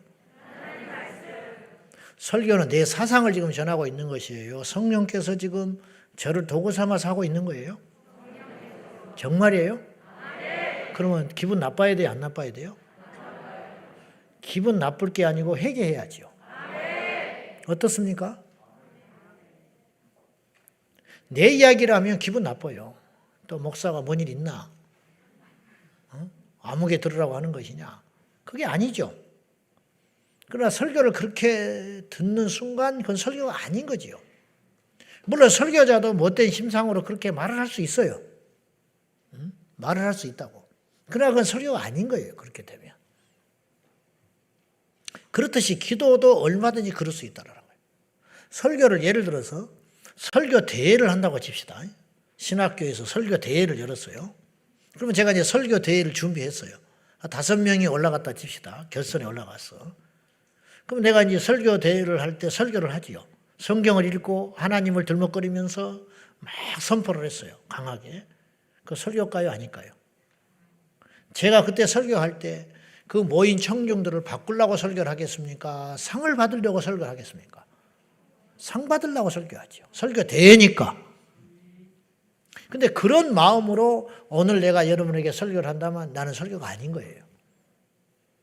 기도도 마찬가지라는 거예요. 기도를 우리가 어느 날부터 사람에게 하고 있는 거예요. 사람에게. 대표기도 합니다. 대표기도 할 때 사람에게 하는 것 같아요. 그럴 때가 있어요. 사람이니까 사람이 의식하지요. 그것이 전혀 없을 수는 없어요. 설교를 잘하고 싶지요. 이 땅의 모든 목사는. 그러나 설교를 따져보시오. 하나님의 말씀이라면 하나님 말씀이 잘한 것이 있고 못한 게 어디가 있어요? 하나님 말씀이 좋은 게 있고 나쁜 게 어디가 있어요? 하나님 말씀이면 말씀인 것이지. 그게 하나님 말씀이지. 하나님 말씀 우리가 가려서 들을 권리가 있습니까? 하나님 말씀을 우리가 취사 선택할 수 있는 선택권이 있나요? 그렇지 않지요. 그런 것처럼 기도를 우리도 모른 채 하나님께 한다 하면서 사람에게 하고 있다 이거예요. 그래서 지난 시간에 말한 것처럼 바리새인들이 빠진 오류가 있었는데 그게 뭐냐? 기도를 많이 해야 된다는 압박감. 하나님을 사랑하고 기도에 깊이 몰입을 하고 기도에 눈을 뜨고 기도의 가치를 알았기 때문에 많이 한 게 아니고 기도를 많이 해야 내가 믿음이 있는 사람으로 인정받을 것 같기 때문에 기도를 많이 하게 됐다는 거지요. 하나님께 할 말이 많아서 많은 기도를 드린 게 아니고 할 말은 없는데 그냥 주절주절 하고 있는 거예요. 왜냐? 기도를 많이 하는 사람인 것처럼 보여주기 위해서 그렇게 하고 있더라는 거예요. 이게 믿음이 없는 기도라는 거예요. 바리새인들은 이런 기도를 했다는 거예요. 바리새인들. 우리가 얼마든지 그럴 수 있어요. 얼마든지. 개척교회를 하면서 다 목사님들이 그런 에피소드들이 많지만은 성도들이 없으니까 새벽기도 가도 사모님하고 이렇게 하다가 1년, 2년 하다 보면 지치니까 그냥 오늘은 그냥 기도나 하고 말자. 그리고 돌아섰는데 다다다닥 계단에서 소리가 났다는 거예요. 그래서 엎드려 있다가 얼른 다시 일어나가지고 성경을 펴고 예배를 드렸다는 거예요. 저는 그런 적은 없지만은 저는 뭐 성도들이 계셨으니까 저는 충분히 이해해요. 또 그럴 수 있다고 봐요. 그렇지 않습니까? 사모하고 둘이 앉아 있었어. 여보, 오늘 그냥 우리 기도하고 말세. 찬송 한 장 부르고 설교 준비하기도 힘들고 하니까. 나도 그럴 것 같아. 근데 하필 그러는 날 따다닥 소리가 났다. 반갑지 않죠? 그런 것도 반갑지요. 이거 뭐 어떻게 표현해야 할지 모르겠지만. 그리고 그날의 설교는 다분히 그 사람 의식한 설교일 수밖에 없지요. 그날따라 설교를 아주 잘하려고 할 것이고 그리고 끝난 다음에 기도를 많이 할 겁니다. 왜? 우리 교회는 이렇게 기도를 많이 하는 교회고 이 목사는 기도를 이렇게 많이 하는 목사라고. 어쩔 수 없다 이 말이에요. 그렇다 치더라도 그런 삶이 계속 굳어져서는 안 된다는 거죠. 우리도 모른 채. 사랑하는 여러분, 우리가 기도를 누구한테 하고 있는가를 분명히 하시기를 축복합니다. 개인 기도를 할 때도 그렇고 중보 기도를 할 때도 그렇고 철야 기도를 할 때도 그렇고 우리가 하나님 앞에 기도하고 있습니다. 두 번째는 하나님보다 문제를 추구해요. 문제. 내가 갖고 있는 문제와 고민이 내가 부탁하는 그분보다 절대 크다면 응답 못 받습니다. 무슨 말이냐? 내가 1천억의 빚을 졌어요. 부도가 났어. 근데 고향 땅에 우리 아버지는 5마지기 논 가지고 농사 짓는 분이에요. 그 아버지한테 가서 내 어려운 사정을 이야기해봤자 아버지 속만 탑니다. 말할 필요가 없는 거예요. 말할 필요가 없어요. 믿음이 없는 기도라는 것은 하나님보다 문제를 계속 크게 보는 거예요. 그럼 무슨 응답이 있겠냐고요. 그래서는 안 된다. 내 빚이 천억이라 할지라도 이 우주 만물의 주인이 하나님 아닙니까? 하나님께 가서 구하면 이 천억도 해결될 수 있다는 믿음. 세상의 의사들은 다 손을 들었지만은 하나님은 그 의사를 만드신 분이고 인간을 흙덩이에서 만드신 분이기 때문에 이 질병을 고칠 분은 하나님밖에 없다고 그 하나님을 바라보는 믿음으로 나가면 그 기도는 힘이 있고 달라질 수밖에 없다라는 것이죠. 하나님께 기도를 하지만 안 될 거라는 거예요. 문제가 너무 크기 때문에. 이거는 뭐 이 세상에 누구도 해결할 수 없고 심지어는 하나님마저도 이 문제만큼 어려울 것 같다는 생각을 가지고 기도를 하면 그 기도가 믿음의 기도가 될 수 없다는 거죠. 엘리야가 가물은 땅을 보고 낙심을 했다면 절대 하늘에서 비가 내릴 수 없지요. 엘리야가 바알과 아세라 선지자 기세 등등한 850명 숫자를 보고 기가 질렸다면 절대로 하늘에서 불을 끌어내릴 수 없지요. 엘리야가 하나님께 기도합니다. 주여 불을 내려 주소서. 불을 내리셔야 할 이유가 어디가 있느냐? 나로 하나님의 참 종인 것과 이 땅에 하나님이 살아계신 참 신인 것을 알려주시기 위하여 불이 내려야 한다고 그렇게 말을 하잖아요. 다윗이 골리앗이 절대로 자기가 당한 이 상황보다 컸다면 절대로 물맷돌 들고 못 나갑니다. 저렇게 거대한 장수지만 내 믿음으로 볼 때 저거 아무것도 아니라는 거예요. 그렇기 때문에 이길 수 있었던 거예요. 여러분 믿음으로 능치 못할 일이 없으니 문제를 보지 말고 그 문제에 열쇠를 쥐고 있는 하나님을 바라보기를 축원합니다. 이것이 믿음의 기도다. 이것이 믿음의 기도다. 믿음, 하나님께 나오는 자는 반드시 그가 계신 것과 그를 찾는 자들에게 상 주시는 이심을 믿어야 할지니라. 그랬잖아요. 그 세 번째는 불가능을 묵상하지 말고 가능을 묵상해라. 가능을 묵상해라. 할 수 없다고 여기면 안 되는 거죠. 할 수 없다고 여기면서 뭐하러 기도를 합니까? 이 사람은 나한테 돈 빌려줄 사람이 아니다. 뭐하러 말을 하고 있어요? 빌려주지도 않은 사람을, 능력도 없는 사람을. 이 사람이 빌릴 수 있다고 믿기 때문에 이야기하는 거예요. 주식 투자 왜 합니까? 주식 투자하면 쫄딱 망해. 그러면 나는 망할 줄 믿고 나는 주식 투자한다. 그런 바보는 이 땅에 한 명도 없어요. 로또 복권을 왜 사서 그렇게 긁어댑니까? 돈 1,000원 버릴 거야. 난 안 될 걸로 믿어. 그렇지만 긁을 거야. 그런 사람 한 명도 없어요. 100만 분의 1, 1000만 분의 1의 확률일지 모르지만 될지 모른다는 믿음으로 그 부질없는 짓을 계속 하고 있는 거예요. 땅을 왜 삽니까? 빚내서 땅을 왜 사는 거예요? 빚내서 이 땅 사면 쫄딱 망해버릴 거야. 그러고 믿고 땅 사는 사람은 없다고 해요. 단 한 명도 없어요. 빚을 내서 사지만 이자를 내는 것보다 훨씬 시간이 지나면 이 땅이 오를 걸 믿기 때문에 그 땅을 무리해서 사는 거예요. 그건 세상적 믿음이지만 일종의 믿음이라고요. 그것도. 그렇듯이 하나님 앞에 우리가 가져야 할 믿음도 그것이라는 거예요. 그거. 불가능을 추구하지 말고 가능함을 추구해야 된다. 그것이 그거. 그렇다면 믿음의 기도, 응답받는 기도는 과연 어떤 기도인가? 당연히 응답을 믿는 기도가 진짜 기도지요. 응답을 믿는 기도. 12회를 혈류병으로 앓는 여인이 예수님 옷자락만 만져도 내가 낫는다. 그게 믿음이에요. 그러니까 나왔지요. 여러분, 모든 행동에는요, 책임이 따름과 동시에 믿음을 전제로 합니다. 이 자리에 여러분이 왜 왔는지 아세요? 그냥 때가 돼서 온 것 같지만 사실은 그렇지 않아요. 오늘 오면 안 온 것보다 낫다고 믿는 믿음이 있으니까 온 거예요. 오늘 가봤자 필요가 없다라고 생각한 분이 이 자리에 있었다면 한 명도 그런 사람은 없어요. 이 자리에 왜 여러분이 오셨냐면 가서 뭐 어쩌든지 간에 내가 안 가는 것보다는 낫다 이거예요. 그죠? 안 가는 것보다는 낫기 때문에 그 믿음을 갖고 온 거예요. 물론 여러분이 그걸 목적을 성취할 수도 있고 안 성취할 수도 있어요. 나는 이걸 원했지만은 갔더니 이거밖에 못 가져왔다. 그럴 수는 있어. 그렇지만 안 간 것보다는 낫다. 그렇기 때문에 나온 거예요.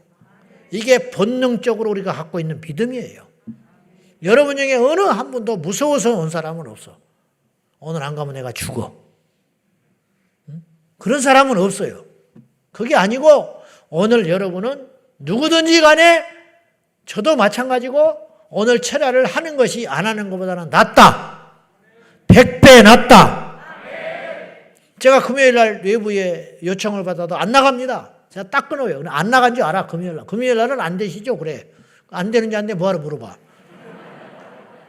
금요일은 안 되시죠? 그렇게 시작해. 안 돼. 말할 필요도 없어. 나 외국 나가기 전에는 금요일은 우리 교회 지킨다. 0.01%의 확률을 갖고 나한테 찔러보는 거지. 그래도 우리 교회 올 수 있을지 모르니까 자기들은 금요일 날 하면 좋거든요. 그래 혹시 안 됩니다. 딱 초반에. 왜 그러냐? 금요 성령 집회를 지키고 금요 성령 집회를 하면 우리 교회가 살아난다는 걸 믿는 믿음이 저한테 있는 거예요. 기도를 해야 된다 하면은 분명히 우리 성도가 변화가 되고 우리 성도가 복을 받고 우리 성도가 응답을 받고 우리 교회의 마귀의 권세가 거대한 태풍으로 왔다가도 우리가 기도할 때 이것은 작은 바람으로 소멸될 걸 믿는 믿음이 있기 때문에 우리가 이 자리에 왔고 저도 이 자리에 있는 거예요. 응답을 믿는 것이죠. 기도하면 좋아지고 할렐루야. 기도하면 해결되고 기도하면 승리하게 되고 기도하면 병이 낫고 기도하면 병이 호전이 되고 상황이 좋아지고 삐뚤어진 자식이 돌아오고 가정에 평화가 임하고 장사하는 사람은 손님이 늘어나고 화평하게 될 걸 믿기 때문에 그걸 뭐 기복신앙이니 어쩌니 그런 소리는 하지 말고 사치스러운 소리고 일단 기도해서 응답받는 것. 왜 기복신앙이라고 욕을 먹냐면 그것만을 목적 삼고 그것을 얻은 다음에 변화가 없기 때문에 십자가를 버리기 때문이지 응답받는 게 왜 문제입니까? 여러분 기도해서 병 낫는 게 왜 문제예요? 기도해서 물질적인 문제가 해결되는 게 왜 문제입니까? 그것이 나쁘다고 할 수는 없지요. 기도해서 내가 승진을 하고 기도해서 내 자식이 잘 되고 기도해서 없는 집이 생기고 기도해서 내 형악의 결박이 풀어지는 걸 왜 나쁘다고 하냐고요. 그것 자체가 문제는 아니에요. 문제는 그걸 주 예수 그리스도보다 더 앞세우기 때문에 주님의 선물 보따리에만 관심이 있고 주님 자체 인격에 대해서는 무시하기 때문에 여러분 제가 어디를 갔는데 우리 집 애가 말이죠. 나는 쳐다보지도 않고 내가 들고 간 그것만 덜렁덜렁 가고 들어가 지방으로 들어간다면 기분이 좋겠습니까? 그건 부모의 자식 간의 관계가 아니죠. 같은 말이라면 아빠가 있기 때문에 내가 이걸 받았다고 아빠 없으면 나는 시체와 같다고 아빠 때문에 나 먹고 산다고 그렇게 말하면 비말인 줄 알지만 그러면 내 마음이 어떻겠어요? 다음엔 더 갖고 와야겠구나 그런 생각을 할 거 아닙니까? 이게 신앙이죠. 주님 나는 이 병 낫는 게 목적이 아닙니다. 저는 천국 가는 게 목적이고 주님을 사랑하는 게 목표입니다. 그러나 가능하면 고쳐주시오. 꼭 먹고 알 먹고 기도를 했으면 응답 받아야죠. 할렐루야. 응답 받고 가세요. 오늘도. 두 번째 믿음의 기도라는 것은 마지막으로 하나님께서 선을 이루실 것을 믿는 것이 믿음의 기도예요. 우리가 기도하면 반드시 하나님이 무슨 좋은 일을 이루어 주신다는 거예요. 내 뜻이 아니라 하나님의 뜻대로. 예수님이 기도했죠. 이 잔을 마시지 않고는 피할 수 없겠습니까? 예수님은 안 마시고 싶은 거예요. 본능적으로 육체를 가지셨기 때문에 십자가의 고통을 아시기 때문에 우리처럼 앞일을 모르면 고통이 온지도 모르니까 그냥 덜썩 받을 수 있는데 주님은 오실 때부터 이미 십자가에 죽고 죽으신 다음에 부활하시고 다시 오실 재림까지 다 생각하고 있는 분이기 때문에 모든 시나리오가 다 갖고 있고 계획이 갖고 있기 때문에 고통에 대한 범위도 크셨다 이 말이죠. 아는 만큼 고통이 크셔요. 이 잔을 마시지 않고는 피할 수 없겠습니까? 묵묵부답이신 하나님의 응답을 응답으로 받아들여요. 주님이 말을 안 하셔요. 결국 예수님이 십자가를 지시는 것이 주님의 기도는 거절당하셨지만 거절당했잖아요. 엘리 엘리 라마 사박다니 나의 하나님 어찌하여 나를 버리십니까? 버린 것처럼 보이지만 그 버리심이 오늘 우리를 살리셨다 이 말이죠. 그러니까 주님이 오르신 거예요. 주님이 선을 이루신 거예요. 한 분의 대속의 제물로 모든 일을 구원하시고 주님께서 죽으신 다음에 영원히 죽지 아니하시고 부활하여 승천하심으로 우리의 만주의 주가 되셨기 때문에 그분의 죽음까지도 선을 이루시고 마귀는 완전히 패배해버리는 대역전 드라마가 일어나게 됐다라는 거예요. 합력하여 선을 이루시는 하나님, 우리가 알거니와 하나님을 사랑하는 자, 곧 그 뜻대로 부르심을 입은 모든 자들에게는 합력하여 선을 이루는 줄 아느니라. 이재철 목사님이 예화 중에 이런 이야기를 하셨어요. 이태리의 성악 가수로 유학을 간 한국 가수가 있었는데 아무리 노력을 해도 이 주연 가수로 발탁이 안 되는 거예요.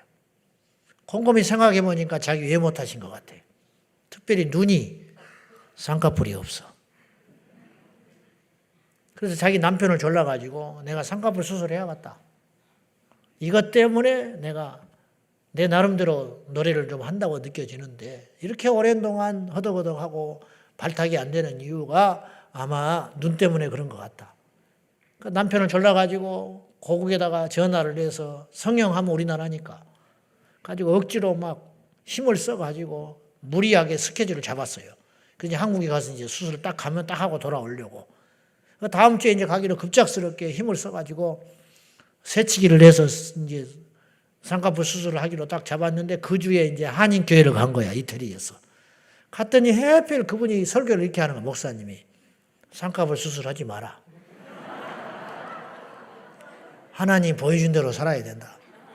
그러면서 뭐라고 그러냐면 쌍꺼풀 수술하고 천국 가면 주님이 그러신다는 거예요. 네가 누구냐 그런다는 거예요. 보낸 네가 아니다는 거예요. 막 교인들이 이렇게 웃었어요, 여러분처럼. 근데 본인은 웃을 수가 없었어요. 왜냐, 하나님이 자기에게 주신 내마의 말씀으로 그 농담 속에서 받은 거예요. 그렇구나. 내가 쌍꺼풀 수술 안 해야겠다. 그리고 취소했어요. 어렵게 잡은 스케줄을. 취소해버리고는 말았는데 쌍꺼풀 수술 날 잡은 그날이 공교롭게도 콩쿠르를 하는 날이었어. 알고 봤더니, 찾아보니까. 그래서 콩쿠르를 나가요. 근데 거기서 대상을 받았어. 근데 더 놀라운 건 거기에 쟁쟁한 극장장들이 와 있었던 거예요. 그 중에 한 사람이 딱 찍었어요. 이 사람이 뭘 고민하고 있었냐면 나비 부인이라고 하는 그걸 올리려고 그런 거예요. 이 나비 부인의 스토리가 일본 여자가 2차 대전 때 일본에 주둔한 미국 군인한테 사랑하다가 외면당하는, 버림받는 비극적인 이야기예요. 근데 일본 여자를 갖다 쓰면 되는데 일본 여자는 똑같은 동양인인데 우리나라만큼 가창력이 안 뛰어나대. 이것도 기분이 좋아 저는요. 일본 여자들이 우리나라 여인들의 그 가창력을 못 따라온다는 거예요. 그래서 일본 여자를 쓸 수가 없다는 거예요. 나비 부인 주연으로. 그 나라의 이야기인데도 불구하고. 서양 여자를 써보니까 안 맞아요, 또 이게. 그래서 결국은 한국 가창력이 좋은 오페라 가수를 뽑아야겠는데 하나같이 오디션을 보면 쌍꺼풀을 다 해버린 거야. 그러니까 쌍꺼풀을 한 한국 이 가수를 쓰니까 가창력은 좋은데 이 느낌이 안 살아. 버림받은 여자 같지가 않아. 그리고 고민을 하고 있었는데 딱 눈에 띄는 가창력도 좋은 쌍꺼풀 수술을 안 한 여자 가수 한국 사람을 처음 만났다는 거예요. 그날로 캐스팅을 했어요. 그러니까 오스트리아, 독일 이런 데서 공연을 해요. 그러니까 막 신문에 대서특필이 되고. 근데 이 나비 부인의 주연을 맡은 이 여인은 그때부터 하나님을 찬송한다는 거예요. 억지로 하지 마. 쌍꺼풀 수술 안 하는 것도 뜻이 있다. 이제 이미 해버리면 어떡할 거예요? 머리수도 없고. 참고로 나는 안 한 겁니다. 오해하지 마시오. 지는 해놓고 남은 하지 마라 그러냐. 그게 아니에요. 나는 자연산입니다. 이제 큰일 났어. 한 사람은 이제 가수 못하는 거야. 그냥 이모디스 입대로 살아. 저는 키가 작다고 생각해 본 적이 없어요. 아까 들어오면서도 그 생각했네. 나보다 작은 사람이 우리 교회에 더 많아요. 키 커도 필요 없고 작아도 필요 없어. 아무 상관이에요. 주님께서 다 우리에게 필요해서 주신 거예요. 이 사람을 만난 것도 뜻이 있고 저 사람을 만난 것도 있고. 기도도 하나님께서 우리가 기도할 때 하나님이 오히려 더 좋은 걸로, 그 기도가 제대로 된 기도라면, 진실한 기도라면, 충분한 기도라면 하나님께서 반드시 더 좋은 것으로 응답하고 계시다는 걸 믿으셔야 됩니다. 이게 인격적으로 하나님을 인정하는 자세라는 거예요. 오늘의 결론, 알맹이 없는, 실체가 없는, 응답 없는 공허한 기도를 후안 카를로스 오르티지 목사님은 이렇게 이야기를 했어요. 성도들의 많은 기도가 천국에서 쓰레기통에 던져진다. 기도를 많이 해서 올라가긴 한데요.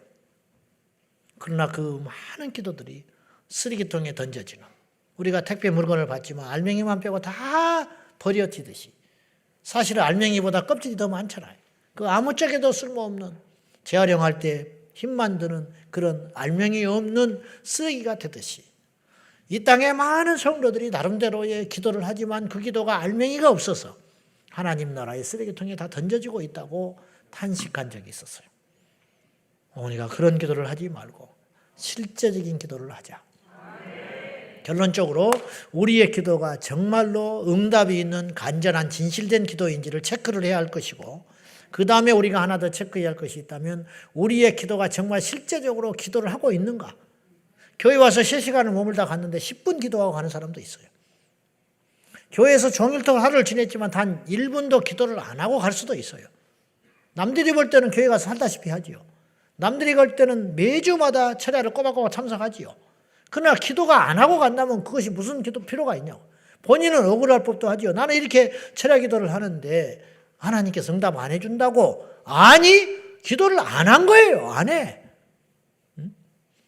기도를 안 한 걸 어떻게 응답을 받습니까? 그리고 잘못된 기도를 하나님 어떻게 응답을 하시냐고. 여러분, 우리가 진짜 기도를 합시다.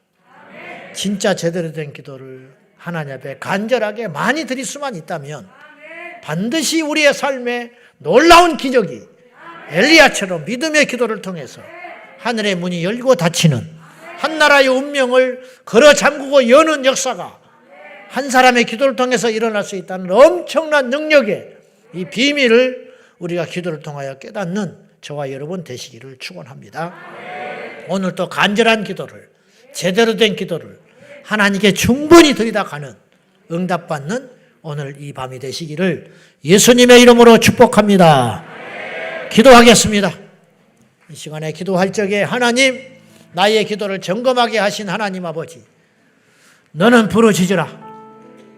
응답받는 기도가 따로 있는가? 믿음의 기도가 응답받습니다. 주여, 이 밤에 나에게 기도의 영을 부어주셔서 응답받는 기도의 주인공이 되게 하여 주십시오. 아버지 하나님, 나의 기도가 잘못됐다면 기도를 하는 중에 깨닫게 하여 주셔서 올바른 기도, 강력한 기도, 능력 있는 기도를 여호와 아버지 하나님 앞에 드리게 하여 주시옵소서. 다 같이 우리 주님 부르며 기도하겠습니다. 주여, 주여, 주여. 살아계신 하나님 아버지, 우리의 기도가 간절한 기도, 우리의 기도가 진실한 기도, 우리의 기도가 믿음의 기도가 되게 하여 주십시오. 믿음의 기도는 병든 자를 구원하리니 혹시 죄를 범하였을지라도 사심을 얻게 되리라. 주여, 엘리야는 우리와 성정이 같은 사람이로되 하나님 하나님 앞에 기도했을 적에 3년 반 동안 하늘의 문이 닫혀버렸고 또다시 기도했을 때에 하늘의 문이 열려 비가 내림으로 인하여 땅에 열매가 맺히고 소산을 얻은 것처럼 우리의 기도는 한계가 없습니다. 이 밤에 기도합니다. 변화를 위해 기도합니다. 응답을 위해 기도합니다. 역사를 위해 기도합니다. 시를 위해 기도합니다. 응답받는 기도의 주인공들이 되게 하여 주시옵소서. 믿음의 기도를 드리게 하여 주시옵소서. 믿음 없는 기도가 아니라 믿음의 산 제물로 하나님 앞에 기도할 수 있도록 성령님 역사하여 주시옵소서. 성령님 주관하여 주시옵소서. 믿음의 주여 온전하게 하신 예수 그리스도만 의지하며 믿음으로 나아갑니다. 주여 역사하여 주시옵소서. 이 밤에 불이 임하게 하여 주시옵소서. 이 밤에 기도에 불이 임할지어다. 이 밤에 기도의 영이 임할지어다. 이 밤에 기도의 영광이 우리 가운데 재현되게 하여 주셔서 예수의 이름으로 기도할 적에 예수 이름으로 기도할 적에 하나님의 영광이 드러나게 하여 주시옵시고 예수님의 생명이 강같이 우리 안에 임하게 하여 주시옵소서. 아버지 우리 안에 간절한 마음, 우리 안에 애통하는 마음, 우리 안에 상한 심령을 주사 아버지 앞에 기도하지 않고는 살 수 없는 심령을 주시고 아버지 앞에 기도하지 않고는 배길 수 없는 달콤한 심령을 우리에게 허락하여 주시옵소서. 주님 우리를 살려주세요.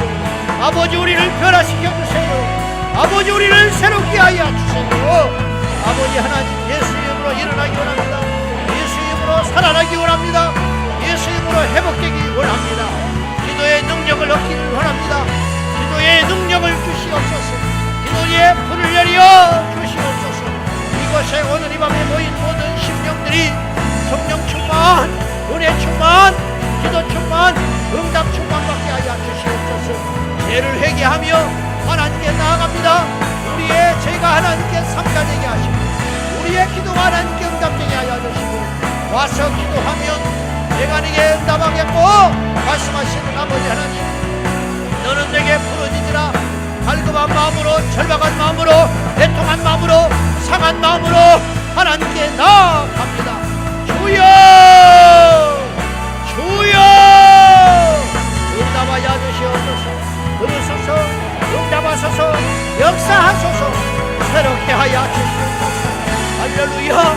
살아계신 하나님 실제적인 기도 간절한 기도 응답의 기도 역사하는 기도를 드리게 하여 주시옵소서. 아버지 아버지 아버지 아버지 하나님 도와주시옵소서. 아버지 하나님 도와주시옵소서. 아버지 하나님 도와주시옵소서. 아버지 하나님 도와주시옵소서.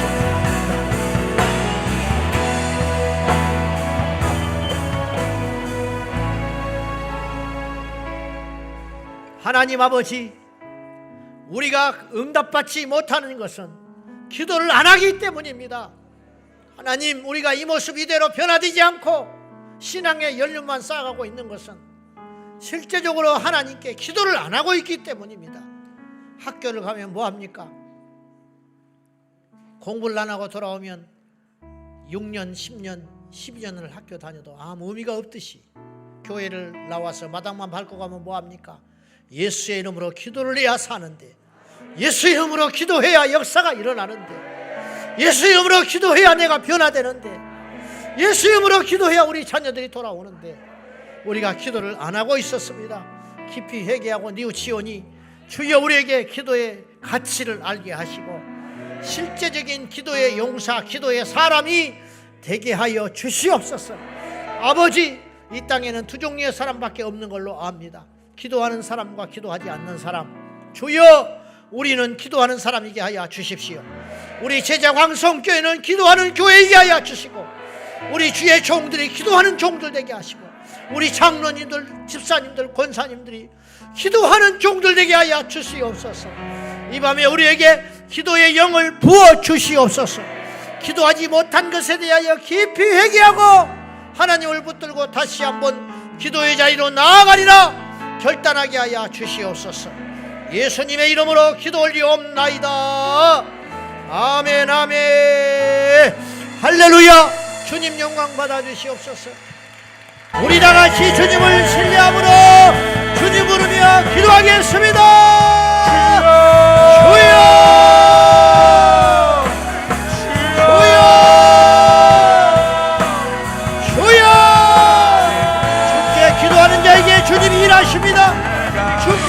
기도하는 자에게 주님이 능하게 하시고 죽게 기도하는 자에게 주님이 주십니다. 주님이 일하시고 주님이 행하시고 주님이 부어주시고 주님이 베풀어 주실 줄로 믿습니다. 죽게 기도하는 자에게 쓰실 것입니다. 죽게 기도하는 자에게 응답하실 것입니다. 죽게 기도하는 자에게 역사하신 주님을 찬양합니다. 주여